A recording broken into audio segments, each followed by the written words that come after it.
kebanyakan kesalahan pemula lah ya, bisa dibilang ya dalam jualan atau marketing. Kok bisa ada les belajar bahasa Inggris, les online, kemudian dengan jumlah peserta yang lumayan antusias dan dapat kepercayaan. Bagaimana caranya? Yang ketiga, baru kita pelajari customer journey namanya, Bang. Customer journey-nya. Customer journey. Customer journey itu adalah kan subscribe, like, dan nyalakan loncengnya. Standar kita memang butuh sedikit pengenalan tentunya, aktif profesi sebagai apa hari ini, kemudian juga latar belakang pendidikan. Sedikit saja, silakan. Oke. Nama saya Maulana Hikmah, tadi udah Bang sebut, lahirnya di Medan, tapi orang tua dua-dua Aceh. Nah, saat ini kami semua udah tinggal di Banda Aceh.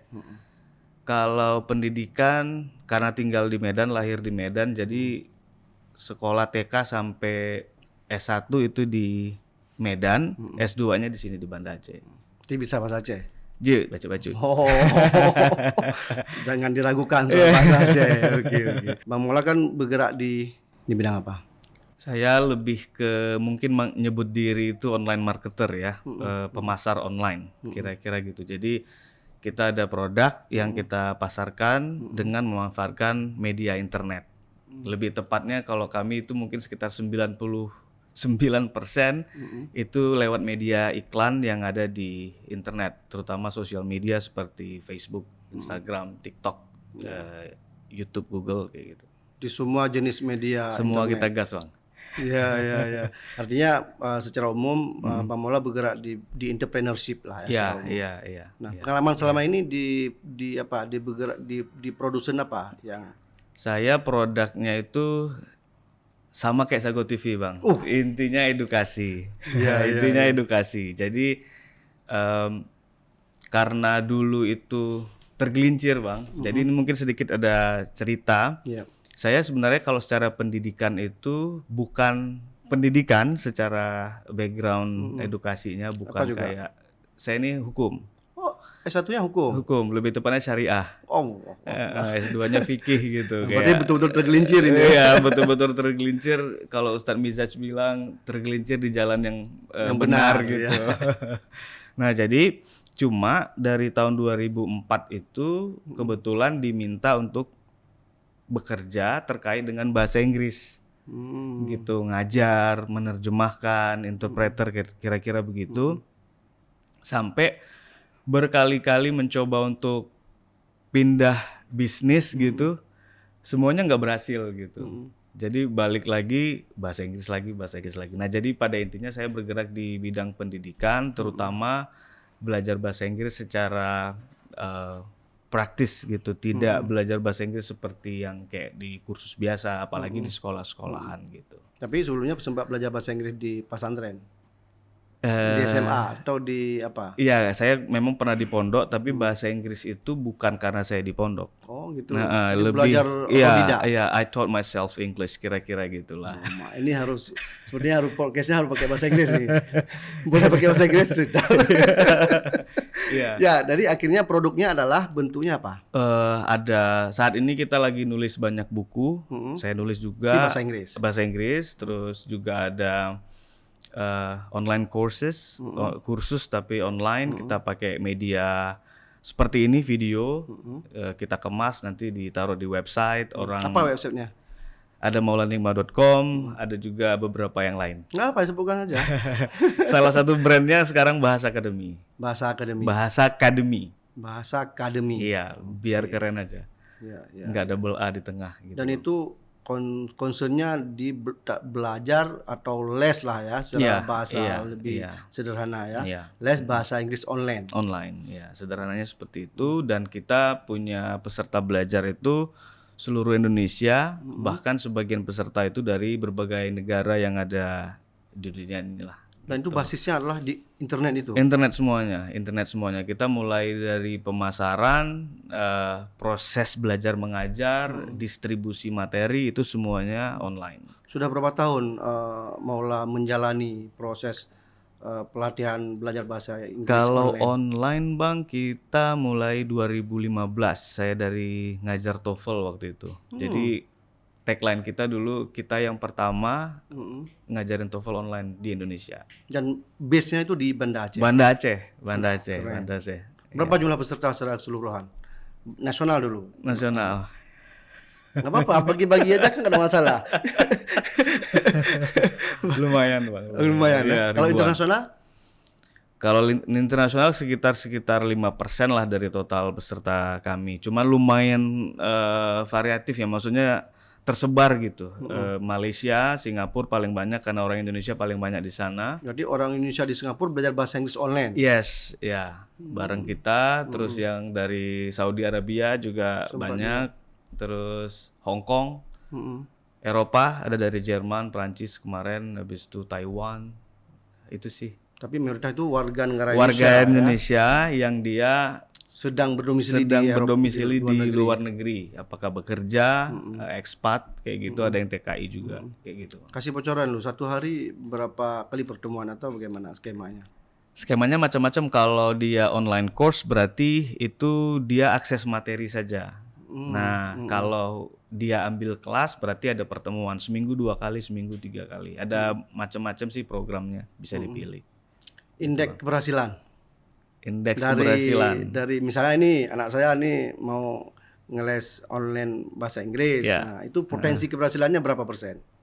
Tergantung peserta. Kalau itu tergantung pesertanya. Kalau dia serius belajarnya, datang di setiap pertemuan. Ini kalau yang ada pertemuan ya, datang setiap pertemuan. Biasanya setelah 2 bulan itu peserta kita lihat sudah mulai nyaman untuk berbicara menggunakan bahasa Inggris. Karena kita juga beda. Nanti kita kan seperti off air tadi udah bicara ngomongin apa marketing gitu ya. Salah satu yang paling penting itu kan diferensiasi. Apa bedanya produk kita dengan produk kompetitor gitu. Nah, orang lain itu bicaranya atau umumnya awamnya orang, oh kalau aku les maka harus level ini, level itu, terus naik kelas ujian. Di kita tidak. Jadi kita itu having fun while practicing English. Itu kira-kira tagline-nya. Jadi kita senang-senang obrolin topik-topik yang memang relevan sama peserta, tapi dalam bahasa Inggris. Nah, setelah ngobrol-ngobrol, baru si teachernya itu nanti yang ngasih feedback. Oh, tadi waktu ngomongin ini harusnya pakai yang ini lebih bagus. Gitu. Kalau ada koreksian di situ, baru di situ ada masuk muatan language-nya, apakah kosakatanya, grammarnya, pronunciation, penyebutan kayak gitu. Dan teachernya itu orang Aceh juga berarti, anak-anak Aceh juga berarti. Saat ini iya. 100%? 100% orang Aceh semua. Mereka juga kaget gitu. Baru ketemu, masuk Zoom, tiba-tiba pesertanya ada yang dia dari direktur perusahaan mana gitu. Udah usianya rata-rata peserta kita tuh 40 ke atas. Wow, memang untuk Rata-rata profesional yang ikut kelas. Karena kan kelasnya malam. Oh, kelasnya gitu. malam. Kelasnya malam, Zoom jam 7:30. Kita juga menyesuaikan dengan teman-teman yang tinggal di Indonesia Timur. Belum lagi yang kalau di Malaysia kan selisih 1 jam kayak gitu. Dan itu medianya lah Zoom. Zoom, ya. Nah, bagaimana cara? Karena ini kan kita bicara abang sebagai yang bergerak di bidang marketing online atau internet marketing. Bagaimana caranya? Kok bisa ada dunia industri kreatif berbasis pada internet dengan les belajar bahasa Inggris, les online. Kemudian dengan jumlah peserta yang lumayan antusias dan dapat kepercayaan. Bagaimana caranya? Ini berarti arahnya langsung ke marketing aja. Ya lah. Iya. Oke, ini karena ruang edukasi kan Bang, jadi bukan bicara tentang sayanya aja. Mudah-mudahan teman-teman yang nonton juga bisa dapat take away istilahnya lah, ada yang bisa dia bawa pulang lah setelah nonton. Jadi menarik kali pertanyaannya. Ini ngomongnya kali nggak apa-apa ya, Sumatera, Aceh menane. Soalnya kalau ngajar saya pakai banget Bang. Harus Jakarta banget. Jakarta banget. Banyak yang mereka tuh kayak Banda Aceh ya, Aceh ya, kirain Jakarta kantornya. Nah jadi kita kan gini Bang, intinya semua orang yang jualan itu bilang kecapnya paling manis Bang. Oke. Kita juga sama, kecap kita paling bagus, kita paling manis, bla bla bla. kalau orang lain berhenti dengan statement kecap saya paling manis, kalau kami Bang, kami ikhlaskan buka tutup botol kecapnya, kami buka sedikit 1 sendok, kami kasih gratis 1 sendok sebagai tester. Kalau manis beli, kalau nggak manis buang. Gitu Bang, kira-kira gitu. Nah, jadi karena statementnya bold, maksudnya pernyataan kita itu kan seperti kayak ini beneran nggak nih manis kecapnya gitu. Nah, tapi karena kita berani, jadi orang lebih percaya. Nah, satu. Terus dengan adanya media internet, ini teramplifikasi. Maksudnya yang tadinya memang udah bagus, tinggal kita besarin marketnya. Jadi dulu Bang, saya sebenarnya mulai di Banda Aceh itu 2009, offline dulu. Les bahasa Inggris. Les bahasa Inggris. Apa namanya? Paradise Institute. Paradise Institute. Jadi kalau mahasiswa Unsyah tahun-tahun 2009, 2010 sempat itu menikmati itu. Pasti pernah dengar gitu. Karena kita kursus satu-satunya yang ngasih trip gratis ke Malaysia Singapura. Jadi kita ada ranking 1 2 3. 1 tahun 3 kali, minimal 2 kali itu ada yang kita ajak jalan-jalan gitu. Cuma saya merasa gini. Kekurangan bisnis offline itu ada di teritori sama space. Jadi maksudnya gini, kalau saya mau punya lebih banyak klien kah, customer kah namanya, maka tantangannya ada 2. Pertama harus memperbesar tempat supaya bisa nampung lebih banyak orang, oke. Terus kalau mau lebih banyak lagi, maka harus buka cabang di mana-mana. Dan itu semuanya padat modal, betul. Gitu. Kalau satu kantor atau satu cabang aja kita harus keluar let's say minimal 100-200 juta gitu. Kalau kita mau 10 kali lipat lebih banyak omsetnya, maka kita perlu modal berarti 200 dikali 10 cabang. 2 miliar. Pada copeng. Betul. Ya kan Bang? Betul. Oke. Sampai itulah akhirnya 2015 saya coba online. Saya coba online. Tidak ada modal tempat. Betul. Kita tidak ada barrier teritori, nggak ada batasan dari mana saja bisa menikmati produk kita gitu. Dan alhamdulillah 3 bulan sampai 6 bulan pertama gagal Bang. apa ini ya? Karena nggak ngerti marketing. Tapi Semangat aja gitu. Oh katanya kalau mau laku banyak dan pembelinya bisa dari mana-mana seluruh Indonesia bahkan seluruh dunia. Salah satu cara yang cepat itu lewat iklan.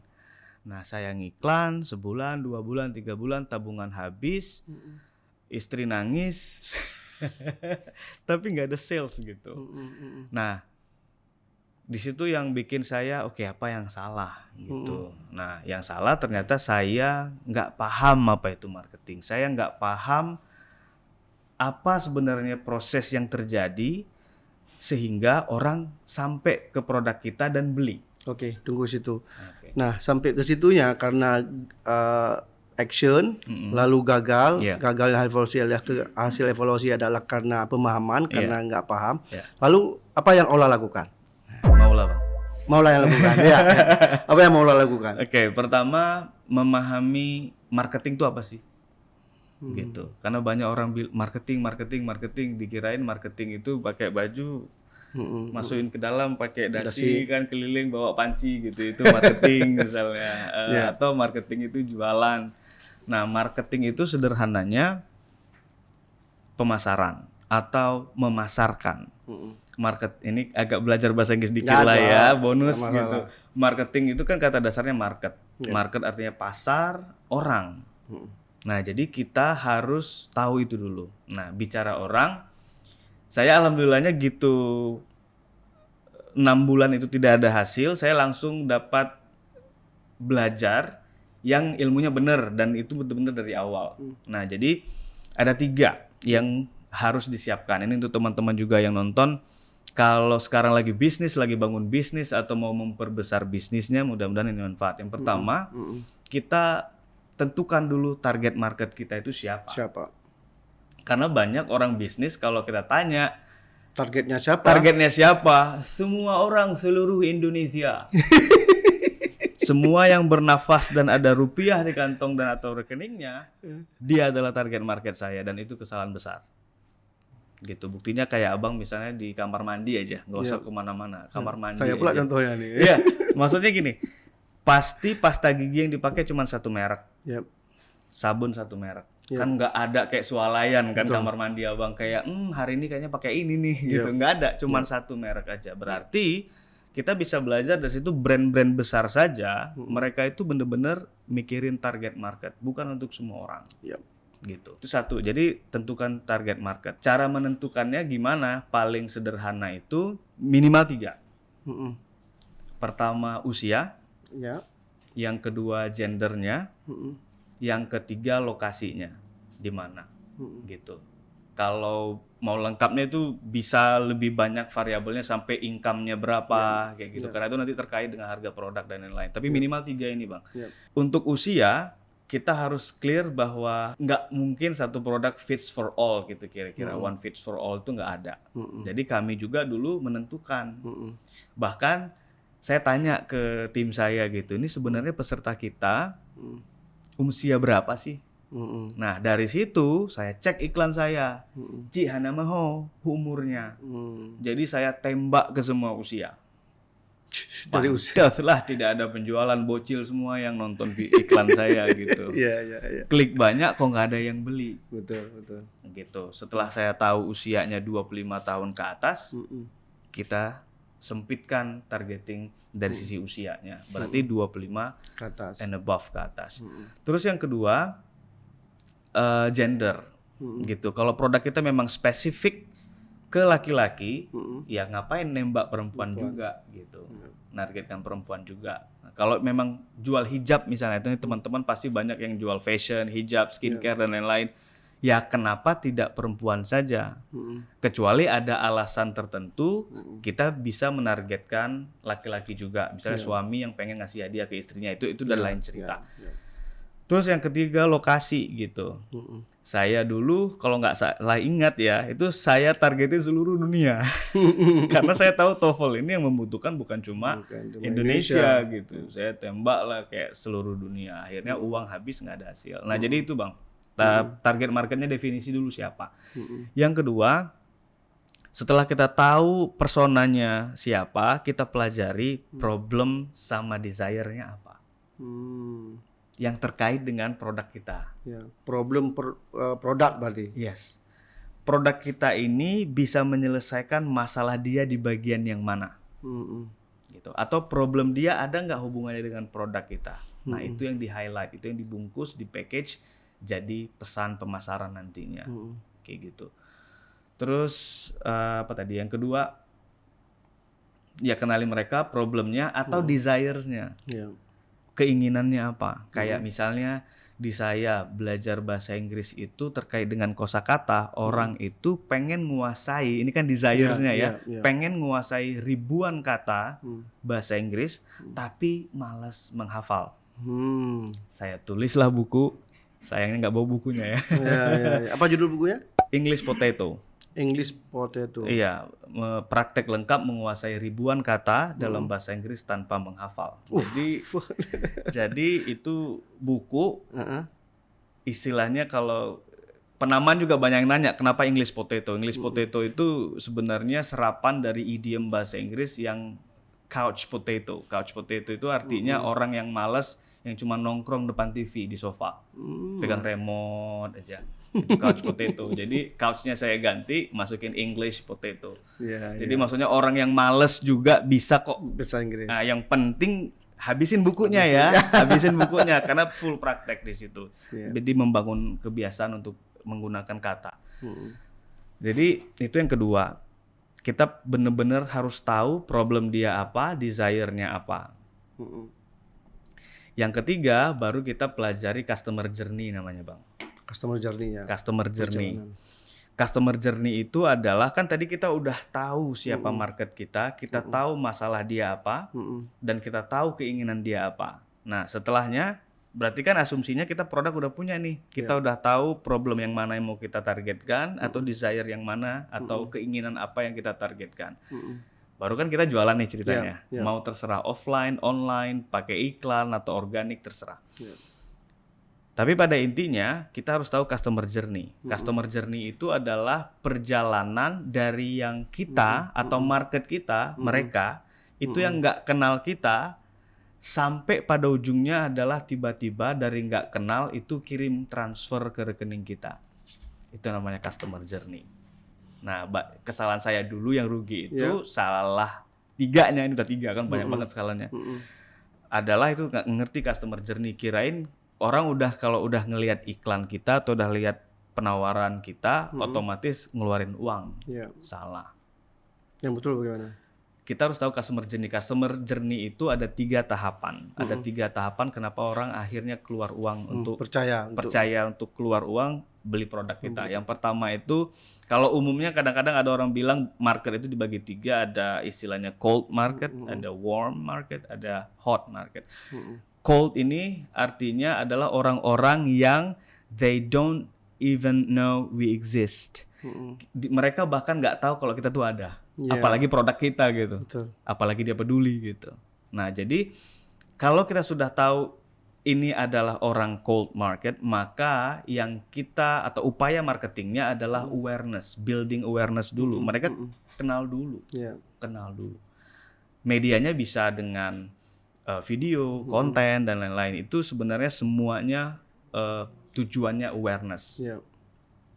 Setelah mereka aware, mereka tahu kita ada, produk kita ada, dan produk kita berpotensi bisa membantu menyelesaikan masalah dia, dan atau bisa membantu memuluskan desire-nya dia, maka dia sudah pindah ke kategori market yang kedua, which is warm market, atau market yang sudah hangat. Gitu. Hangat itu artinya dia udah tahu kita ada, tahu dia produk kita ada, dan dia tahu ini berpotensi bisa menyelesaikan masalah. Nah, di warm ini, di sini kita waktunya untuk ngasih offer atau penawaran. Jadi jangan orang nggak kenal tiba-tiba langsung kasih penawaran. Iya, Bang Muklis, ini kacamata bagus sekali Bang. Abang pakai tembus pandang sampai bulan. Kita nggak kenal. Tiba-tiba saya bilang, untuk Abang murah aja Bang, ini normal 10 juta Bang. Untuk Abang 5 juta, beli 1 saya kasih 3. Beli nggak kira-kira? Dan itu nggak mungkin. Nggak mungkin. Padahal itu offernya irresistible. Artinya tidak bisa ditolak. Kayak wow. Bisa lihat sampai bulan, harganya turun setengah, dapat 3. Enggak kenal tiba-tiba udah di offer gitu. Jadi kebanyakan kesalahan pemula lah ya, bisa dibilang ya dalam jualan atau marketing, belum kenal, belum aware, tiba-tiba udah offer gitu. Mereka diangetin dulu. Cara ngangetinnya itu tadi lewat perkenalan dulu, kayak gitu. Nah, kalau sudah di warm, baru kita kasih offer. Nah, terus kapan keluar duitnya atau masuk duitnya kapan kan gitu. Tahap terakhir itu adalah hot. Itu di situ dia siap untuk membeli. Nah, udah siap membeli itu ada 2. Kalau dia memang customer baru, maka biasanya Bang, setelah kita pakai strategi offer yang tidak bisa ditolak tadi dengan diskon, bonus dan lain-lain. Nah, supaya dia langsung buru-buru beli, nggak sabar dan merasa bodoh kalau nggak ambil saat itu juga, kita pakai 2 strategi lagi, yaitu scarcity sama urgency. Memberi informasi bahwa ini produk terbatas, jadi kita pakai sense terbatas itu, scarcity, atau urgency. Kalau nggak sekarang, besok belum tentu dapat. Kalau teman-teman semua mungkin ada yang familiar dengan iklan TV, besok harga naik tuh jual apartemen di Jakarta. Nah, itu pakai strategi urgency. Itu biasanya itu orang-orang langsung telepon, saya ambil 1 unit, saya ambil 2 unit. Nah, kira-kira gitu. Jadi setelah kita paham step tadi Bang, yang tentukan target market, terus ngerti mereka tuh maunya apa, masalahnya apa, terus kita ngerti customer journey itu, insya Allah jualan kita itu meledak nggak karu-karuan, kira-kira gitu. Itu dahsyat juga tuh. Kita tahu. Yang penting jangan sampai resign aja orang ini. sang muda ya. Tentu nggak seindah seperti yang itu ya teorinya. Tentu kita harus ada trial error, kita coba-coba. Dan itu prosesnya semuanya basisnya adalah internet. Internet itu cuma media Bang. Jadi yang saya ceritakan itu kan riset di belakang layar sebenarnya, di atas meja itu, di warung kopi lah kalau kita di Aceh. Saya tiap hari yang saya kulik itu strategi. Lebih sering itu ya itu tadi, ini market problemnya apa lagi ya, desire-nya apa lagi ya. Kalau misalnya pengalaman Maula sebagai online marketing atau internet marketing, terutama pengalaman bagaimana menjual produk berbasis belajar internet di dunia digital, itu apa basis yang kemudian orang percaya terhadap, kalau yang tadi kan cerita sedikit teoritik ya, ini basis lesson learn-nya dari Maula. Apa yang dapat dibagi? Lesson learn apa yang dapat dibagi ketika Maula terjun ke dunia digital sebagai marketing digital atau marketing internet, yang kemudian orang percaya terhadap produk Maula? Biasanya mau nggak mau harus sedikit show off. Maksudnya gini. Dalam bentuk apa misalnya? Video. Kan media yang saya gunakan itu kebanyakan video. Jadi di video itu saya nanti sedikit itu code switch istilahnya. Code switch itu saya pindah dari bahasa Indonesia ke bahasa Inggris. Seperti di podcast kali ini gitu, sekali-sekali saya bahasa Inggris biar yang nonton juga percaya. Oke. Iya bahasa Inggris. Oke. Jadi sedikit-sedikit disebut. Kalau dulu di awal saya certified Cambridge, karena di Indonesia jarang yang Cambridge certified. Saya langsung certified. Iya, saya certified, ambilnya di Bali tahun 2017. Itu dijual. Biar orang percaya. Jadi gitu. tersertifikasi. Iya. Jadi itu yang disebut di dalam video, sehingga orang mau klik dulu. Gitu. Mau klik dulu, baru nanti kita yakinkan dia di website atau di landing page. Kayak gitu. Nah, ketika di website itu kan kategorinya mereka sudah warm ya. Nah, itu maksudnya orang udah mau klik dengan sengaja dan sadar, berarti dia udah percaya dengan konten di video. Nah, tinggal kita bereskan saja problem dan desire dia di website, maka insya Allah dia akan ngisi nama, nomor WA dan detail-detail lainnya untuk siap order, kira-kira gitu. Pengalaman Maula kalau misalnya pakai media digital sebagai media pemasaran, terutama misalnya YouTube, TikTok, Instagram, Facebook, itu Maula fokusnya di mana? Saat ini fokusnya itu Facebook dan Instagram. Itu yang paling besar ya. Berapa jumlah yang mengikuti Facebook Maula, atau yang memang dapat pasiennya itu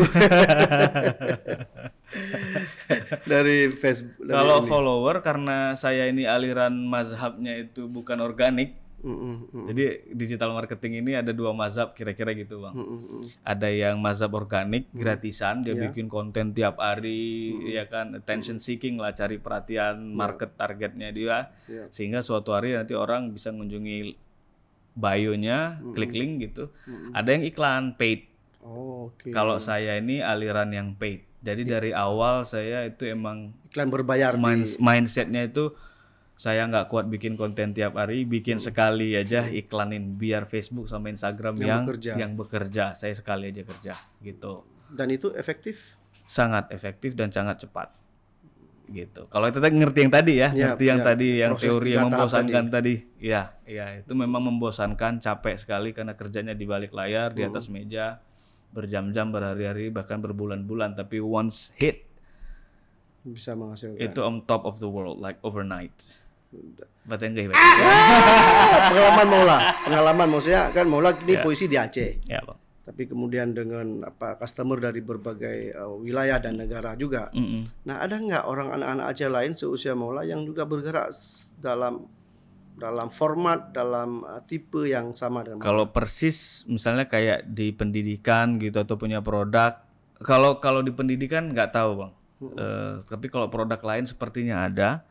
Tapi kalau misalnya mau yang lebih general lagi, kayak yang menghasilkan dari internet, anak Aceh itu banyak, Bang. Saya punya banyak teman yang penghasilan itu luar biasa, tapi kita rata-rata underground. Maksudnya nggak muncul di permukaan. Itu maksud Maula? Yang sulit sekali yang ini pemirsa harus tahu juga. Yang sulit sekali saya rayu mau hadir. Malah saya juga kenal beberapa orang yang bergerak di dunia digital, terutama marketing online, kemudian memasarkan produk dengan online yang underground tadi. Itu bagaimana Maula melihat tingkat anak Aceh atau nasional menjadikan internet itu sebagai media pendapatannya. Oke. Yang bisa kita nilai kan yang bisa kita lihat, Bang. Ya kan? Kalau yang saya bilang underground itu rata-rata dia menjual jasa sih kebanyakan, bukan produk fisik. Gitu. Misalnya desain, itu saya punya teman itu kliennya Eropa, kayak gitu. Termasuk desain font kan? Iya, ada desain font, ada template, ada desain majalah dan seterusnya gitu. Ada juga penerjemah dan lain-lain. Nah, yang tren sekarang saya lihat yang muncul di permukaan itu kebanyakan menggunakan sosial media secara organik. Gitu di Aceh alamiah gitu. Di Aceh itu yang sangat terkenal ya, misalnya kayak Sheila Sukia, yang jual itu organik fashion atau setahu saya organik. Organik ini kelebihannya dia sustainable, Bang. Berkelanjutan karena kita membangunnya itu lama. Saya ingat kali kalau pas pernah ke Batoh itu, ke stasiun bis Simpati Star, itu ada kotak Sheila Sukia tuh dikirim ke mana-mana gitu. Dia berangkatnya dari yang kayak gitu dari kecil, sekarang udah besarnya luar biasa gitu. Nah, jadi mungkin karena role modelnya Sheila Sukia misalnya, jadi bukan cuma Sheila Sukia ya, itu yang di Aceh. Maksudnya secara nasional itu banyak yang organik sambil bikin konten juga. Jadi anak muda itu kayak jadi konten kreator. Nanti harapannya dia bisa bikin brand sendiri atau brand masuk sama dia atau kerjasama dengan brand, kira-kira kayak gitu. Kalau saya lihat sih udah bagus ya, arahnya sudah ke sana ya. Cuma menurut saya bagi orang yang mungkin kurang sabar bikin konten, masuklah ke dunia paid advertising gitu. Harus masuk ke iklan gitu. Berbayar. Ya, karena kalau mau nunggu seterkenal Sheila Sukia kita lama. Yang kedua nggak semua orang mampu. Kayak saya pribadi jujur saja, walaupun bikin video udah ratusan, tapi kalau bikin vlog, konten yang hari-harian, konten-konten bikin itu bukan saya gitu. Dengan usia yang relatif muda, alhamdulillah. Iya juga orang lain juga melirik Maula. Ya, dengan usia yang relatif muda, banyak nggak anak-anak Aceh sekarang yang, maksudnya minat anak Aceh sekarang yang ingin terjun ke dalam dunia bisnis digital ini? Sebenarnya banyak, Bang. Banyak. Cuma karena informasi yang terpapar ke mereka itu kebanyakan online juga sih, menghasilkan uang dari online, tapi menurut saya kurang kalau saya pribadi menilainya itu kurang bagus dalam satu sisi. Misalnya kayak game online menghasilkan uang, gitu. Judi online. Iya sih, online juga. Iya. Jadi maksudnya arahnya itu kenapa harus game? Karena kan cuman 1% yang berhasil. Sisanya juga cuman having fun aja, main game aja gitu. Kalau judi online gak usah kita bahas lah. Emang udah semuanya keliru, salah gitu. Atau yang kedua trading. Ini juga yang jadi concern saya sedikit sih. Jadi kenapa mereka tuh lebih suka yang instan ya gitu. Trading itu apalagi kalau iklannya itu menjanjikan cepat kaya, cepat ini, cepat itu orang-orang pada masuk, padahal judulnya trading, isinya judi juga, spekulasi kayak gitu. Itu sih yang agak memang concerning kalau buat saya pribadi gitu. Jadi online sih, cuma ya nggak trading yang nggak jelas juga. Bukan trading semuanya salah, tapi karena saya juga pernah trading dulu. Tapi ya nggak kayak gitu sih. Ya, nggak berkelanjutan juga. Nggak berkelanjutan, dan kebanyakan dari awal berangkatnya udah keliru Bang, pengen kayak cepet misalnya kayak gitu. Ya. Dengan menebak posisi harga. Kalau trading ya, misalnya kayak trading kripto ini lagi heboh kan sekarang kripto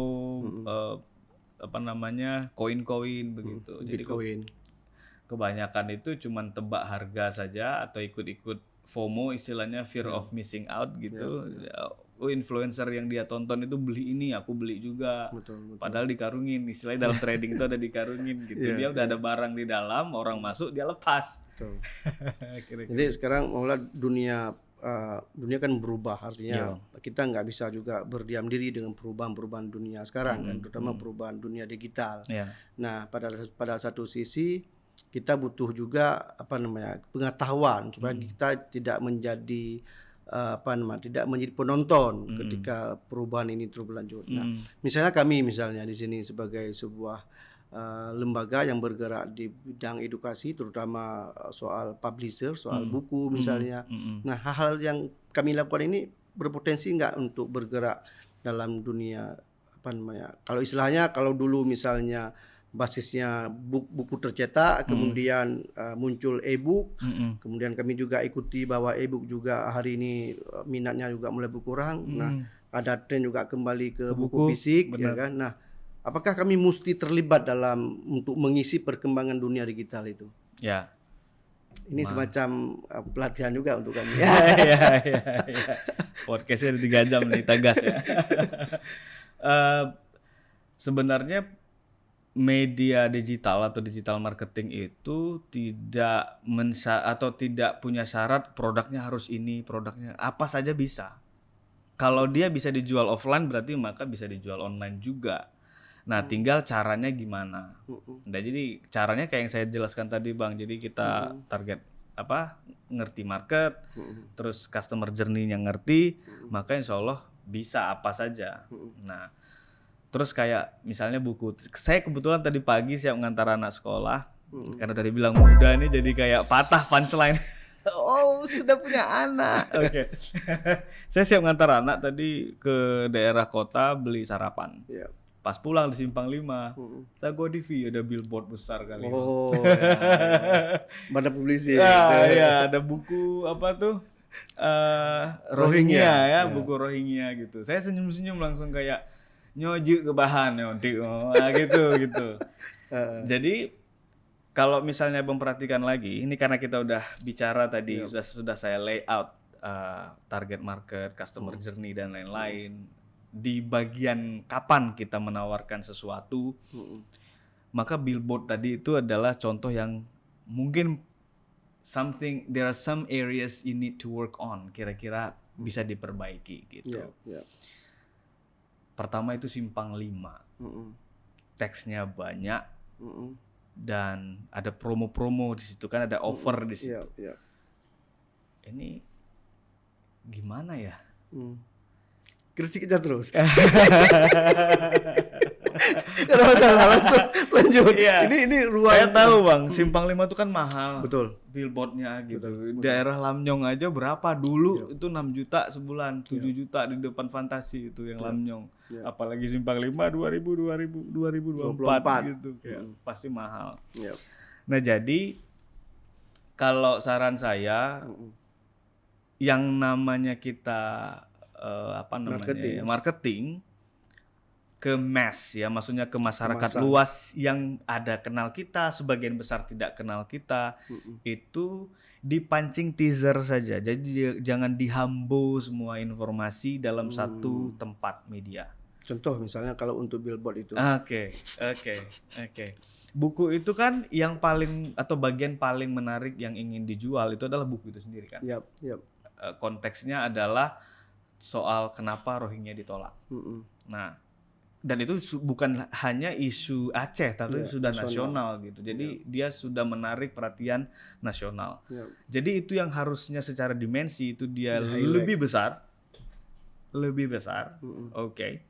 Kalau if I were you ya Bang, kalau saya jadi abang, itu cuman bukunya saya gedein. Kalau bisa yang warna merahnya saya merahin lagi apa segala macam, sama brand Banter Publishing, oke. Yang paling penting nomor HP gede-gede.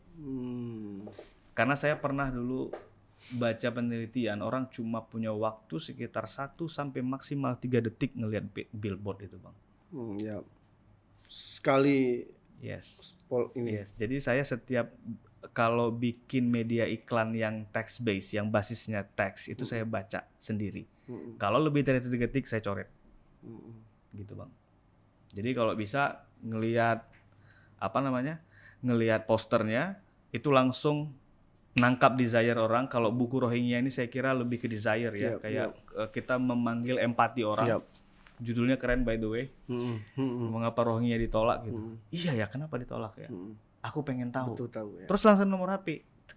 Ya Gitu. Dan nomor HP kalau bisa yang nomor cantik gitu. Maksudnya biar kan again cuman 1 sampai 3 detik gitu. Nggak ada orang yang kayak dengan sengaja deliberately dia mundur atau ngambil U-turn and then dia catat dengan sengaja gitu. Nah, gitu. Ini luar biasa nih SKS-nya petua-petua. Ini khusus nih untuk Banter Publishing juga. Gitu. Bang Maula. Iya, Bang. Terakhir barangkali bagaimana misalnya supaya generasi kita, adik-adik kita juga memang harus concern juga untuk bergerak di bidang dunia digital. Apa modal utama yang mesti mereka dapatkan atau mereka punya? Ini berarti secara umum kalau pengen berusaha atau pengen jadi pengusaha atau jadi pebisnis atau apalah nama keren-kerennya udah banyak sekarang, Bang. Bisnis itu sebenarnya adalah problem solver, Bang. Jadi kalau untuk anak muda dari sekarang itu bisa pertimbangkan 2 hal.